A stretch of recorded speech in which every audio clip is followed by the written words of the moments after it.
Hey kids, welcome to Storytime with Miss Megan. Today we are reading Junie B. Jones and the Yucky Blucky Fruitcake, written by Barbara Park and illustrated by Denise Brunkus. Chapter 1, The Bestest Game Winner. My name is Junie B. Jones. The B stands for Beatrice, except I don't like Beatrice. I just like B, and that's all. I'm in the grade of kindergarten. It is the afternoon kind. Afternoon kindergarten is better than morning kindergarten. That's because you get to sleep late and watch cartoons. Only guess what? Today my baby brother named Ollie waked me up very too early. He was screaming for his bottle, but screaming is not polite, and so he needs some discipline, I think. I sat up in my bed. "Hey, shut up your face," I hollered. Mother opened my door speedy quick. Her eyes were angry at me. "Junie B. Jones, what do you think you're doing?" she growled. I hid from her under my sheet. "I think I'm doing discipline," I said kind of quiet. "Please, Junie B, not today," said Mother. "Daddy and I need you to be on your best behavior. We both have to go to work early, and Grandpa Miller is coming to babysit." Just then I heard the front door open. "Grandpa, it's my Grandpa Frank Miller," I shouted. I jumped out of bed and ran to meet him. Only too bad for Grandpa, 'cause he didn't see me coming around the corner, and I accidentally butted him in the stomach with my head. Grandpa Miller yelled the word, "Oof!" Then he bended way over in half, and me and Mother and Daddy had to help him to walk to the couch. Daddy did a frown at me. "How many times have we told you not to run in the house?" he said. I counted on all my fingers. 1,000,000,000,000,000,000,000, I think. Only I'm just guessing. After that, Mother made me sit on her lap, and she told Grandpa Frank Miller the babysitter instructions on me. Babysitter instructions is all the stuff I'm not allowed to do. Like no climbing on top of the fridge, and no putting lipstick on the dog named Tickle, and no making Ollie lick my potato. Except for he didn't actually mind it all that much. After the babysitter instructions, Mother and Daddy kissed me goodbye, and then they went to work. I jumped way high in the air. Oh boy, now they're gone. So you and me can have fun, right, Grandpa? Right? I zoomed into the kitchen and climbed on top of the refrigerator. "Hey, Grandpa, come look where I am." Grandpa Miller came in the kitchen. Look how high up I am. Now I can be the king, and this can be my throne. And you're my servant named Pinky, and you have to fetch me stuff. And also I get to hit you on the head with my sword. Grandpa Miller lifted me off the refrigerator. He put me back on the floor. "Yeah, only I didn't give you permission to do that, Pinky," I said. "Sorry, little girl, but you heard the rules," said Grandpa. "And anyhow, I have to finish feeding Ollie his breakfast bottle." He went back into the living room. "Hey, Grandpa, you just gave me a very great idea, 'cause I think I'll eat my breakfast too, only I can fix mine all by myself." I hurried up and got out the ingredients. Ingredients is stuff you mix together, like the bowl and the spoon and the cereal and the milk. Except for the milk carton was very too heavy for me, and so I just got the orange juice instead. I put my bowl of cereal on the floor, and then I poured orange juice into the tippy top of it. I took a giant bite. "Yum," I said. "This is the most delicious breakfast I ever ate, except for it doesn't actually taste that good." Just then Grandpa Miller came into the kitchen. He said no eating on the floor. "Yeah, but I don't like to sit on my big kitchen chair," I said, "'cause I'm not tall enough to reach the table, and so Mother makes me sit on a telephone book, only that thing hurts my behiney." My grandpa looked in my bowl. "What in the world are you eating?" he asked. "I'm eating cereal and orange juice," I told him. "It's very delicious. Except for it's going to make me puke, I think." Then Grandpa Frank Miller opened the refrigerator so he could find me a better kind of breakfast. "How about some fruit?" he said. "Yeah!" I shouted. "Yay for fruit! 'Cause fruit is the bestest thing ever." I folded my hands very polite. "I would like some bananas and some peaches and some strawberries, please." And so Grandpa sliced all those fruits into a bowl, and he let me eat them in the living room in front of the TV. And I'm not even allowed to do that, only we're not telling Mother. And here's another fun thing. After breakfast, baby Ollie took his nap, and me and my Grandpa Miller played Old Maid, and I winned him 5 whole times in a row. That's because I kept on putting the Old Maid way higher than the rest of my cards, and he kept on picking it. Grandpa Frank Miller is a sucker, I think. Me and him played lots of games, too. Their names are Who Can Skip the Fastest, and Who Can Hop on One Foot the Longest, and also the game of Tic-Tac-Toad. And guess what? I winned all of those games, too. "I'm the bestest game winner in the whole world," I said. Then I ran to my room to get ready for kindergarten. First I put on my favorite pants with the polka dotties on them, and then I found my favorite sweater with the cow on the front. It was in the dirty clothes hamper, only it didn't even stink that much. After that I combed my hair with my fingers, and I brushed my teeth, except for not the wiggly one. Grandpa made me a sandwich for lunch. Its name was Jack Cheese. I ate it all up. Then I gave him a big kiss, and I skipped to my school bus very happy. I'm the bestest winner, I'm the bestest winner, I sang real loud. 'Cause winning is the funnest thing I love. Chapter 2. Hopping and Racing and Tic-Tac-Toed. I ride the school bus with my bestest friend named Grace. She has curly black hair. That is my favorite kind of head. Also, she has pink high tops with big feet in them. That Grace is a lucky duck, I think. Hey, Grace, guess what? Me and my grandpa Frank Miller played games today, and I winned him at Old Maid and at hopping and skipping and tic-tac-toed. So now I'm the bestest game winner in the whole world. That Grace smiled. Me too, she said. I'm a good game winner too. I patted her very nice. Yeah, only you can't be as good as me, Grace, 'cause I said it first, that's why. That Grace did a mad face at me. Then she called me the name of a beanie head. I patted her again. You don't take criticism that well, Grace, I said. Just then she got out a pencil and paper from her backpack. She drew a tic-tac-toed. Now we'll see who's really the bestest winner, she said. I got X's, I hollered. I got O's, she hollered. I go first, I hollered. I go second, she hollered. Then me and her played tic-tac-toed. Tic-tac-toed 3 in a row, I yelled very fast. See, Grace, see? I told you I'm the bestest winner. That Grace looked at the paper. But your X's aren't in a row, Junie B, she said. I did a huffy breath at her. I know they're not in a row, Grace. That's why I'm making a curvy line to connect them. That Grace jumped up. Cheater, cheater, that's cheating, she shouted. The X's have to be in a straight row. Then she passed our tic-tac-toed all around the bus, and all the other kids called me a cheater, too. Plus a mean boy named Jim called me the name of a nutball. I hate that guy. After that I scooted way over next to the window all by myself. I should have took O's, I whispered, very disappointed. Pretty soon the bus pulled into my school parking lot. I hurried off that thing speedy quick. Hey, Junie B, wait up, yelled that Grace. You and me can skip to the swing set together. Want to? And so all of a sudden I felt happy inside again. 'Cause skipping is my bestest game. I could cream her at that, I think.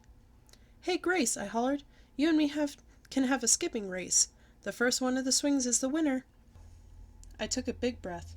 Ready, get set, go, I shouted. Except for that Grace wasn't actually off the bus yet. Only that's not my problem.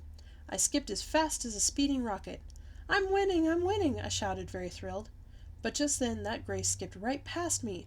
Hi, Junie B. Bye, Junie B, she said, and she touched the swing set before I did. I won, she yelled. I beat you at skipping. I told you I was a good game winner.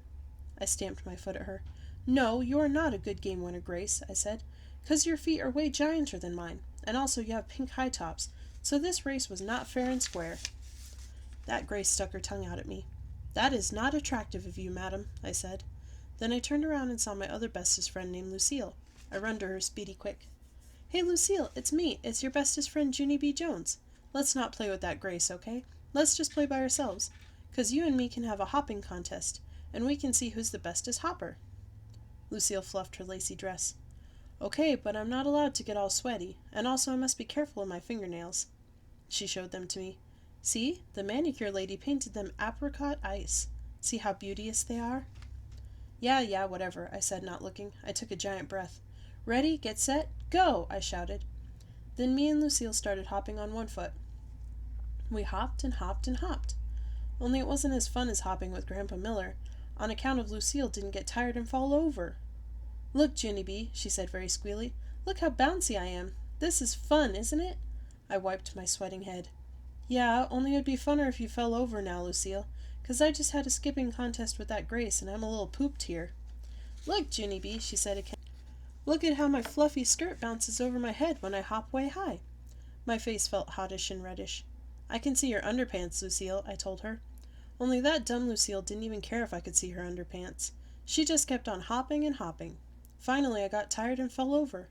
Yay, yay, shouted Lucille. I'm the winner of hopping. Just then the school bell rang and everybody ran to room 9.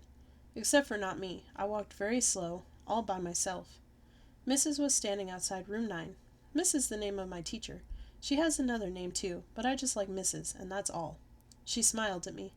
"Why so glum today, Junie B?" she asked. "'Cause people keep on beating me at all my games, that's why. And so now I'm not the bestest winner any more," I said.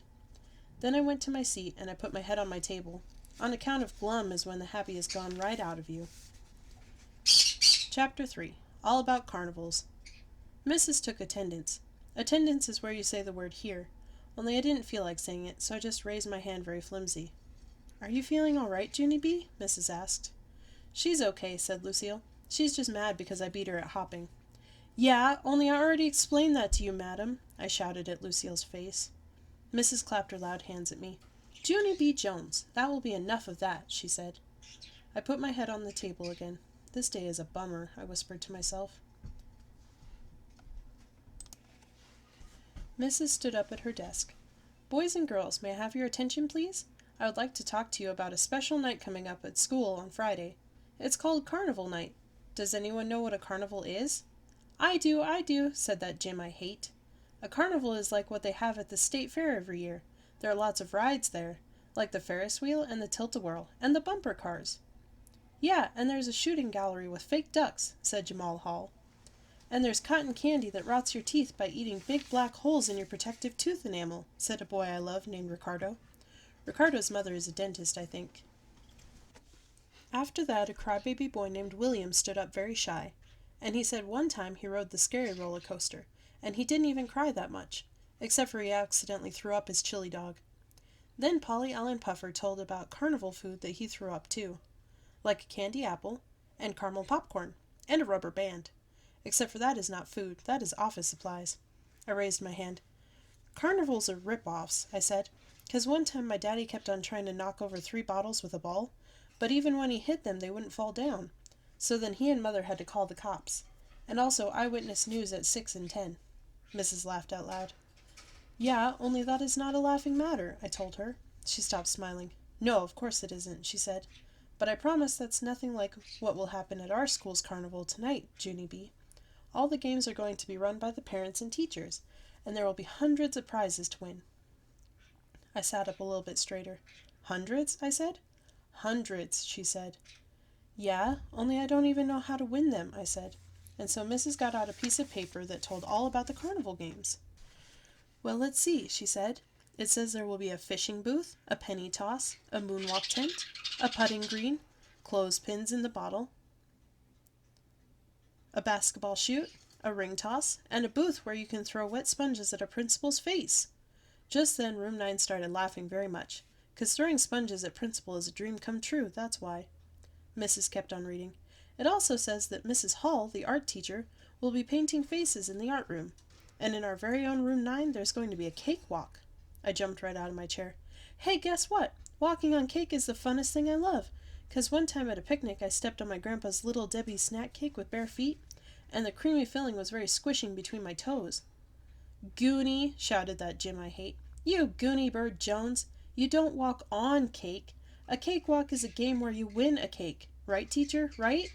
Mrs. made squinting eyes at him. "Yes, Jim, but we do not call people Goonie birds. Calling people names is rude. Plus, if you want to make a comment, I would appreciate it if you would politely raise your hand." "Like me, right, missus?" I hollered out. "'Cause I raised my hand very polite when I told you that carnivals were rip-offs. Remember that?" Then a lot of kids shouted that they were very polite too. And so I had to stand up on my chair so Mrs. could hear me. "Yeah, only they can't be as polite as me, right, Mrs.? 'Cause I said it first, right?" Then Mrs. rubbed her head for a very long time, and also she took some aspirin.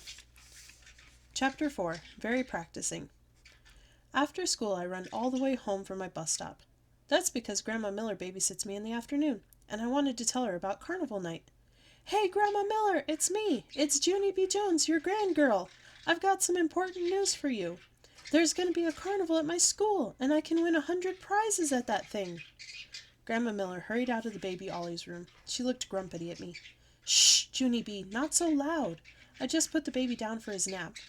My shoulders got very slumping. "Yeah, only I'm excited down here, Helen," I said. Then Grandma smiled a little bit, and she hugged me hello, and she said not to call her Helen.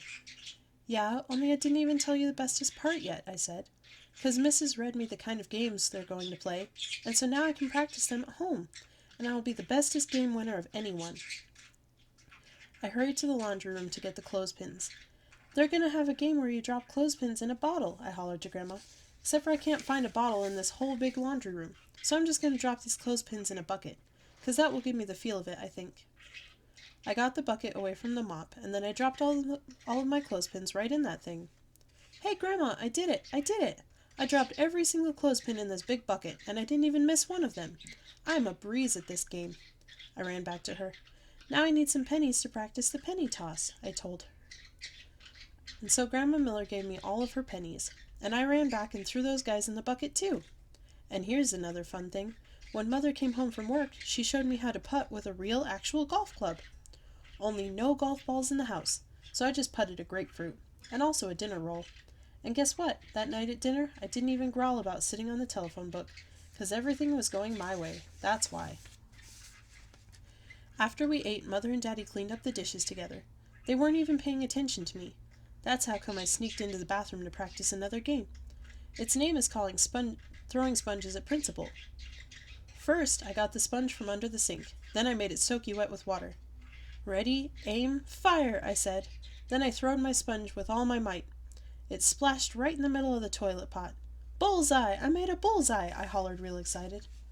Only just then I heard a knock at the door. Junie B., what are you doing in there? Open the door! Oh no, it was Mother. I was in big trouble, I think. My heart got very pumping on account of I'm not actually allowed to play in the toilet. So I quick flushed the sponge down the pot. Only too bad for me, 'cause that dumb thing got stuck in the hole. And the water kept on getting higher and higher, and then it run right over the top. Mother banged harder. I said open the door! I did a gulp.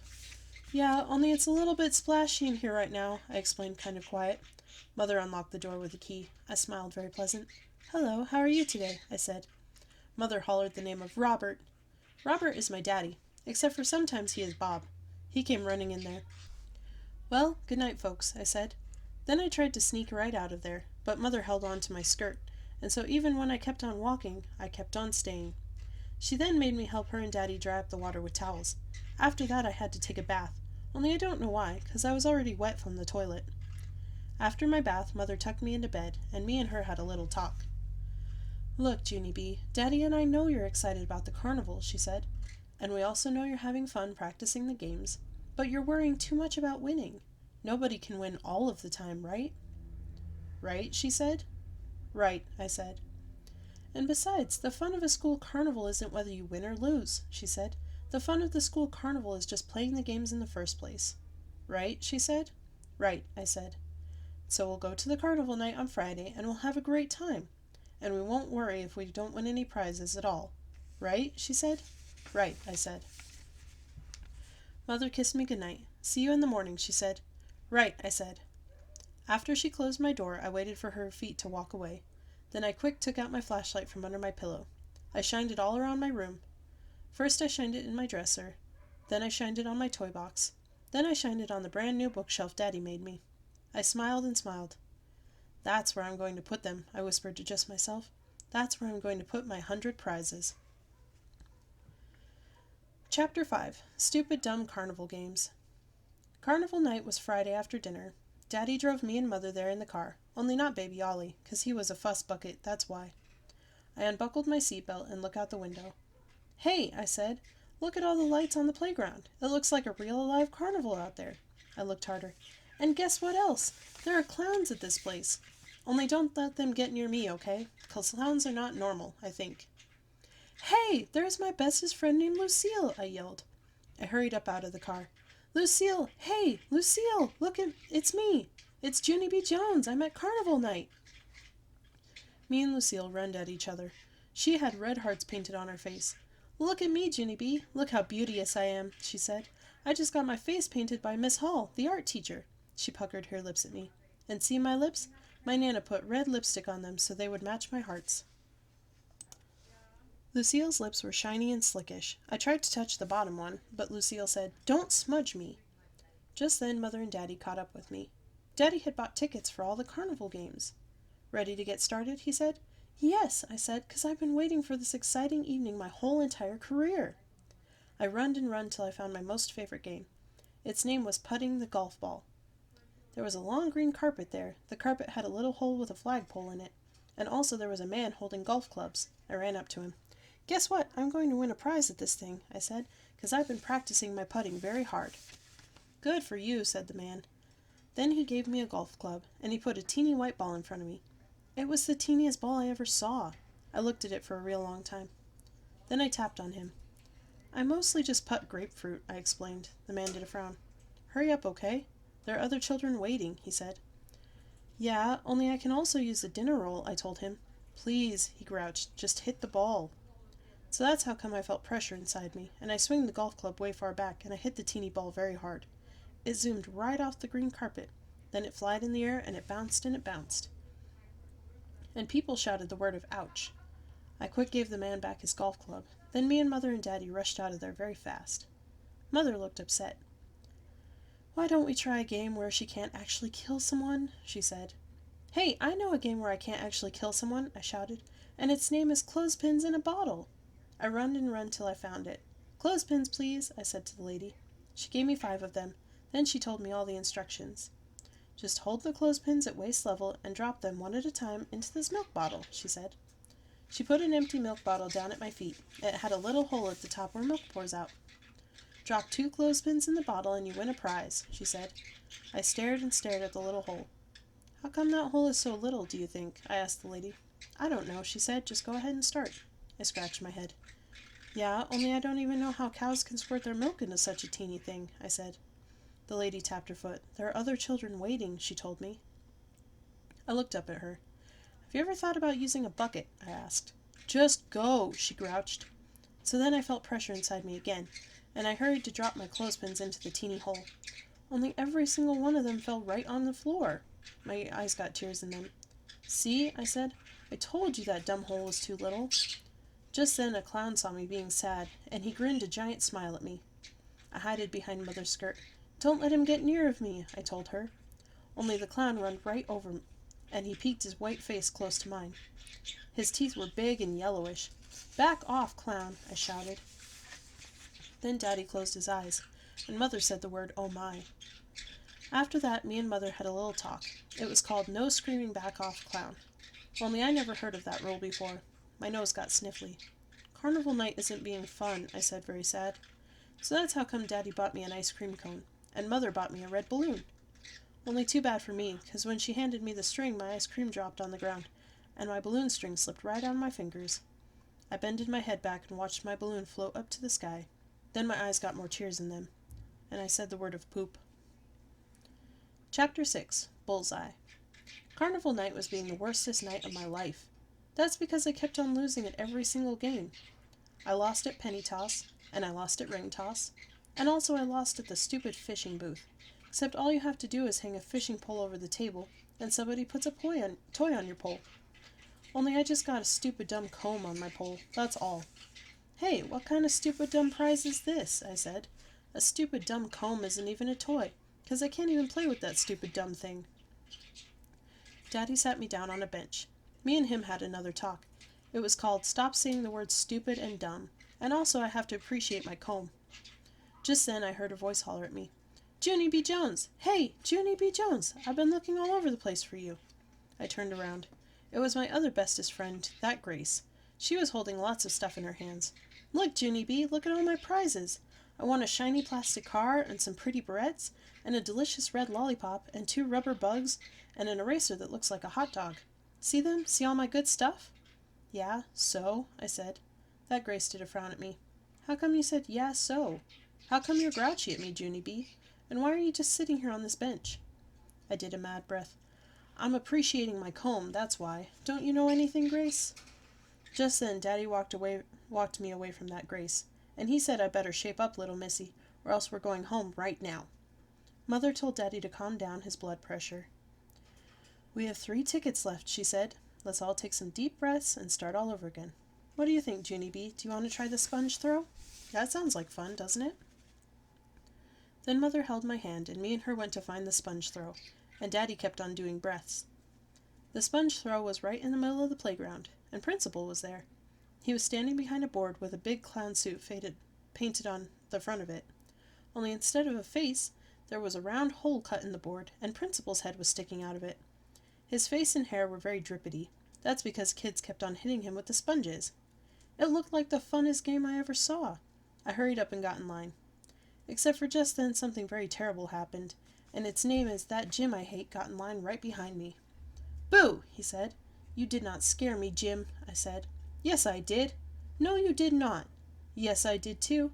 And anyway, you shouldn't even be in this line, 'cause girls can't throw sponges as good as boys," he said. "Yes, they can too," I said, "'cause I even practiced this game at my house, and I made a bullseye right in my toilet pot, so there." That mean Jim laughed real loud. "P.U. Junie B. Jones plays in her toilet," he hollered. So all the other kids started laughing too. Just then the sponge lady tapped on me. She handed me 2 soaky wet sponges. "Your turn, sister," he said. Only I just kept standing there, 'cause all those meanie kids wouldn't stop laughing. Guess what? I don't even know if I can throw these things now, 'cause all that laughing is ruining my self-esteem, I said. "Sorry, sis, either throw the sponges or get out of line," the lady told me. And so finally I took a big breath, and I aimed my sponge at Principal Baldy's head, and I throwed with all my muscles. "Missed him, you missed him, ha ha ha ha ha," sang That Jim I Hate. That's how come my temperature boiled over, and I quick spun around, and I throwed my other sponge right at that meanie boy's face. It hit him right in the kisser. "Bullseye!" I shouted, very happy. Then I runned out of that place as fast as I could, 'cause I was in big trouble, that's why. "Junie B. Jones!" yelled Mother. "Junie B. Jones!" yelled Daddy. I runned and run till I saw the giant moonwalk tent. Then I quick climbed inside of it, and I throwed my shoes out the door, 'cause of no shoes allowed in there. The moonwalk tent is like a big puffy house. You can jump far and wide in that place. I jumped and jumped till sweat came on my head. "This is the funnest jumping I ever saw," I said, very springy. Except for just then the tent lady blew her whistle. "Time's up," she yelled. I peeked out the door. Mother and Daddy were waiting for me. They weren't smiling. "I think I'll stay in here," I said. Only just then Daddy came over, and he lifted me right out of the door. I smiled, very pleasant. "Hello, how are you today?" I said. But Daddy didn't say hello. He just carried me right back to that mean Jim. Then he made me say an apology to him, and also to his mother. "Sorry I throwed a sponge at your meanie boy's face," I said. Daddy rolled his eyes way far back in his head. He carried me back to the moonwalk tent again. "Get your shoes," he said. "We're going home." "Yeah, only I was just starting to have fun," I said. "Plus I didn't even do the cakewalk yet, and it is in my very own room 9. "I told you to get your shoes," said Dad, very grumpily. So I went to the shoe pile, and I could only find one shoe, and not the other one. I tapped on the tent lady. "Can you help me find my other shoe? See what they look like? They're shiny and black with a strap that buckles. Their name is Pat and Leather." Then me and her and Mother and Daddy looked for my other shoe, but we couldn't find it anywhere. "Darn it," I said, "now my feet are ruined." I started to cry a teeny bit. Then Daddy smoothed my hair and he said the word, "Don't worry. You and Mother go on to the cakewalk," he said. "I'll stay here and find your other shoe." So then Mother holded my hand and me and her walked to room 9, with just Pat and no Leather. Chapter 7. Winning. Room 9 looked very fun. Music was playing in that place, and children were marching in a circle. They were stepping on big squares of papers with numbers on them. "That's the cakewalk," Mother explained. "You walk around in a circle until the lady stops the music. Then she pulls a number out of a hat, and if you're standing on the square with the same number, you win a cake." Mother pointed to the table with cakes on it. "See all the delicious cakes you have to choose from?" she said. I looked at all the delicious cakes. Then my mouth got very watering, and I did a little bit of drool on myself. All of a sudden the music stopped, and all of the children stopped too. The cake lady reached into a hat. She pulled out a number. "Number 5, she said very loud. "Hey, that's me! I'm on 5, shouted a boy with red hair. Then he ran right to the cake table and picked out a chocolate one for his prize. "Yum," I said. "This looks like the most delicious game I ever saw."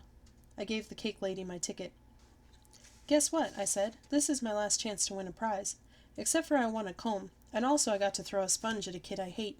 Plus I jumped till sweat came on my head. But then I couldn't find my shoe named Leather, and so that's how come I have a sock foot." The lady looked funny at me. "Yes, well, good luck to you," she said. "Good luck to you too," I said back. Then I skipped very fast to the squares, with the numbers on them. "Okay, ready any time you are," I yelled. But the cake lady kept on waiting and waiting for other kids to come. It took a very long time. That's how come I got ants in my pants. I did huffing and puffing, then I folded my arms and I tapped my foot very fast. "Hey, I'm not getting any younger over here," I shouted. Finally, the cake lady clapped her hands. "Boys and girls, I'm going to start the music now, and I would like you to march in an orderly circle, but remember, as soon as the music stops, you stop too." After that, she turned the music way loud. I did my bestest marching. My feet were very bouncing, and my knees went way high in the air. Then all of a sudden, just like before, the music stopped, and all the children stopped too. The cake lady reached into her hat. "Number 3, she hollered out. I looked down at my square. "Hey, it's me, it's me! Look, I'm standing on the number 3, so I'm the winner, I think." Mother clapped her hands. "It is you, you are the winner," she yelled. She had relief on her face. "Go pick out a cake, any cake you want," she said. I zoomed to the cake table and looked at all the yummy flavors. There was chocolate and orange and lemon and white and coconutty and cupcakes and donuts and brownies. Also, there was a secret cake wrapped in shiny aluminum foil. "What kind is that one?" I asked. The cake lady wrinkled her nose. "Oh, I don't think you want that one. That's a fruit cake," she said. I smiled real big. "Yeah," I hollered. "Yay for the delicious fruit cake, 'cause fruit is the bestest thing I love, and so that's the one I pick." Mother shook her head. "No, Junie B, it's not the kind of fruit you think it is. You're not going to like it." I stopped smiling. "Yeah, only that's not fair and square of you, 'cause you said I could pick any cake I wanted, and now I picked the fruit cake, and you say I can't have it." Mother rolled her eyes up at the ceiling. "Fine, take the fruit cake," she grouched. She lifted it off the table for me. "No, me! I want to carry it," I hollered. "It's very heavy," said Mother. "Yeah, only that's how come I have muscly muscles in my arm," I explained. I bended my arm to show her. See my muscle bump? That's how strong I am." Finally, Mother put the cake in my arms. It dropped on the floor. "Whoa," I said. "That is the strongest fruit I have ever felt." "Now do you want me to carry it?" Mother asked. "No," I said, "'cause I just got a great idea in my head." Then I put my heavy cake of fruit down on the floor, and I dragged it right out of room 9. Chapter 8. The Most Usefulest Cake I Love. I dragged my fruitcake down the hall. Mother walked behind me. Her cheeks were very sucked into her head. "Want to drag it? Want to drag my fruit?" I asked. Mother said the word, "I'll pass." That's how come I dragged my fruitcake to the moonwalk tent all by myself. And guess what? Daddy was waiting with my other shoe. It had gotten stuck under that big tent, and we didn't even see it there. Now I put it on my foot. "Hooray," I said. "Now everything is happily ever after, 'cause I have my shoes named Pat and Leather, and also I have a delicious cake of fruit. See it, Daddy? See the cake I won?" Daddy looked at my cake in shiny aluminum. Then he looked at Mother. He shook his head very slow. "No," he said. "Don't tell me." Mother rocked back and forth on her feet. "Yepper," she said. Daddy closed his eyes. "You mean she picked—" "A fruitcake," said Mother. I jumped way high in the air. "Yay, yay, a fruitcake! I picked a fruitcake, and now I would like to see what it looks like. Only I can't even lift this big guy off the ground." Daddy picked it up and set it on the table. I pulled off the aluminum foil. Then I just stared and stared at that thing. It was brownish and slickish, and there was slippery shine on top. "It got rotted," I said very quiet. Mother smiled a little bit. "It's not rotten, Junie B," she said. "That's just the way fruitcake looks." I looked closer at it. "Yeah, only I don't even see any fruits on this gunky thing." Daddy pinched off a little piece for me to look at. He showed me some hard green things, and some hard yellow things, and some hard red things. He said those were the fruits. I put my tongue on a green one. "Yuck," I said. "Bluck." Just then I heard a voice. Junie B, look what I won at the cakewalk." I turned around. It was my bestest friend Lucille. She was running at me with a box of fluffy white cupcakes. They had beautiful rainbow sprinkles on them. "See, Junie B, see how delicious they look?" said Lucille. "Yeah, so?" I said. Lucille looked on the table where my cake was. "What's that?" she asked. "Did you win a cake too? Can I see it, please?" I jumped in front of it. "No, you cannot," I said. Only Lucille stood on her tippy toes, and she peeked right around my shoulder. She made a sick face. "Ick," she said. "What happened to it?" "Nothing happened to it, that's what," I said back. I quick put the aluminum foil on it again. Then I climbed up on the table bench, and I pumped my muscles, and I lifted my fruitcake way high in the air. "This could kill you if I dropped it on your head, Lucille," I said very straining. Lucille ran to her Nana speedy quick. After that I got down from the bench, and I dragged my cake of fruit all the way to my car. Daddy unlocked the door for me. "Get in and I'll set your fruitcake on your lap," he told me. "Yeah, only that thing will squish my legs into flatties," I said. So Daddy put my fruitcake on the seat beside me. I climbed up on top of it and buckled up my seatbelt. "Hey, I can see out the window when I sit on this thing, and it doesn't even smush down," I said. Daddy made a rhyme. "Fruitcake, the seat you can eat," he said. "Yeah, only I never even want to taste this yucky blucky thing again," I told him. Mother smiled. "But that's the great thing about fruitcake, Junie B," she said. "You never actually have to eat it, because it never goes bad." "Fruitcake has been known to last for years," said Daddy. "If you ever get tired of it, you just put a bow on it, and you give it to someone you hate for Christmas." Then him and Mother laughed and laughed, only I didn't get that joke. Pretty soon Daddy drove the car into our driveway. I carried my fruitcake into the house, except for just then it started to slip out of my arms, and so I quick plopped it on the kitchen chair. I climbed on top of it again. "Hey, look how big I am! I'm all the way raised up to the table, and this fruitcake doesn't even hurt my behiney." I smiled, very happy. "This is the most usefulest cake I ever heard of," I said.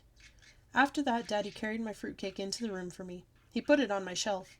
Then him and Mother tucked me into bed. I waited for their feet to walk away. Then I took my flashlight from under my pillow and I shined it on my fruitcake. The aluminum foil sparkled in the dark. It was the most beautiful sight I ever saw. I smiled some more, 'cause I am a lucky ducky to win that special thing. And also, I appreciate my comb. The end.